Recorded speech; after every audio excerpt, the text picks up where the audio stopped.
صلی اللہ تعالی علیہ وسلم نے جب اعلان نبوت فرمایا تو کفار مکہ آپ کے پاس آئی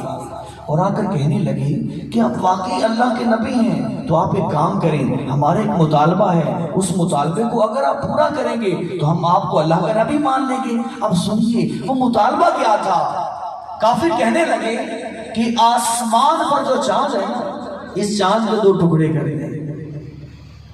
تو ہم آپ کو اللہ کا نبی مان لیں گے۔ تو اللہ پاک نے آپ کو ایسی طاقت عطا فرمائی تھی، ایسے اختیارات عطا فرمائے تھے کہ آپ نے یہ نہیں فرمایا کہ یہ آسمان پر ہے، یہ میں کیسے کر سکتا ہوں، نہیں، بلکہ میرے آقا صلی اللہ تعالی علیہ وسلم نے فوراً ہی اپنی انگلی کا اشارہ چاند کی طرف کیا اور چاند کے 2 ٹکڑے ہو گئے۔ ایک چاند کا حصہ